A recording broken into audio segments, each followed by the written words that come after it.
আজকে আমরা পড়বো লেন্সের ক্ষমতা বা পাওয়ার অফ এ লেন্স। তো আমরা জানি যে সমান্তরাল আলোক রশ্মি উত্তল লেন্সের মধ্যে দিয়ে গেলে প্রধান অক্ষের উপর মিলিত হয়, বা অবতল লেন্সের মধ্যে দিয়ে গেলে একটা বিন্দু থেকে বার হয়ে আসছে বলে মনে হয়, যেটাকে আমরা মুখ্য ফোকাস বলি। এবার সমান্তরাল আলোক রশ্মি পড়ার পর যদি অনেক বেশি বাঁকিয়ে ফেলে, তাহলে আমরা বলবো যে সেই লেন্সটার ক্ষমতা অনেক বেশি। বা অনেক বেশি যদি ছড়িয়ে দেয়, যদি অবতল লেন্স হয়, তাহলে আমরা বলবো তার কি পাওয়ার অনেক বেশি, ক্ষমতা অনেক বেশি। তার মানে যদি অনেক বেশি বাঁকিয়ে দেয়, তাহলে যেখানে মিট করছিল তার থেকে অনেক আগে মিলিত হবে লাইট রে গুলো। আর যদি কম বাঁকায়, তাহলে দূরে গিয়ে মিলিত হবে। তার মানে এই যে ফোকাল লেন্থটা রয়েছে, যদি অনেক বেশি কাছে মেলায় তাহলে ফোকাল লেন্থ কমে যাবে, আর যদি দূরে মেলায় তাহলে ফোকাল লেন্থ বেড়ে যাবে। তার মানে ফোকাল লেন্থের সঙ্গে লেন্সের ক্ষমতা যেটা, সেটা হচ্ছে কি ইনভার্সলি প্রপোর্শনাল। মানে হচ্ছে ফোকাল লেন্থ যদি বেড়ে যায়, তার মানে লাইট রেকে কম বাঁকিয়েছে, সেই কারণে অনেক দূরে গিয়ে মিট হয়েছে।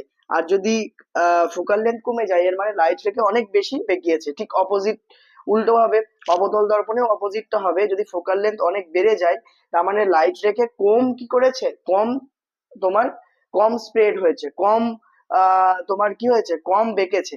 বাট লাইট রে গুলো যদি অনেক বেশি বেঁকে যায়, তাহলে ফোকাল লেন্থ কমে যাবে। তার মানে আমরা বলতে পারি যে লেন্সের যে ক্ষমতা, সেটা হচ্ছে পাওয়ার ইকুয়ালস টু, লেন্সের ক্ষমতা ইকুয়ালস টু 1/, ফোকাল লেন্থ। মানে হচ্ছে ফোকাল লেন্থ যত বেশি হবে তত পাওয়ার কম হবে, আর ফোকাল লেন্থ যত কম হবে তত কি হবে, পাওয়ার বেশি হবে। তাহলে আমরা ফোকাল লেন্থের ইউনিট কি জানি, ফোকাল লেন্থ একটা লেন্থ, তার মানে এর ইউনিট হচ্ছে এসআই মিটার হয়। সেই কারণে আমরা পাওয়ারের যে ইউনিটটা নিই, সেটা হলো তোমার মিটার ইনভার্স, বা এটাকে বলা হয় ডায়োপ্টার। এটাকে কি বলা হয়, এটাকে বলা হয় ডায়োপ্টার।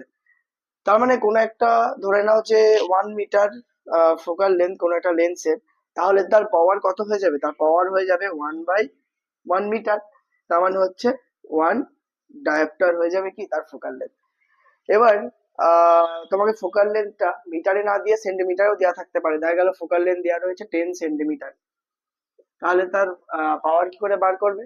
তাহলে প্রথমে তুমি এটাকে মিটারে নিয়ে যেতে পারো, যে এখান থেকে মিটারে নিয়ে গিয়ে এফ ইকুয়ালস টু 10/100 মিটার, এভাবে করে ডিভাইড করে, তারপরে পি ইকুয়ালস টু 1/f করে, তারপরে 20/100, তার মানে কত, 100/20, তার মানে হচ্ছে 5 ডায়োপ্টার, এরকম ভাবে হয়। বাট প্রতিবার আমরা 100 দিয়ে এরকম ডিভাইড করার থেকে, আমরা যদি সেন্টিমিটারে ফোকাল লেন্থ দেওয়া থাকে, directly P equals to 100/f use করতে পারি, যেখানে এফ হলো ইন সেন্টিমিটারে। এটা করলে আমরা পাওয়ারটা কিসে পেয়ে যাব, ডায়োপ্টারে কিন্তু পেয়ে যাবো ইজিলি।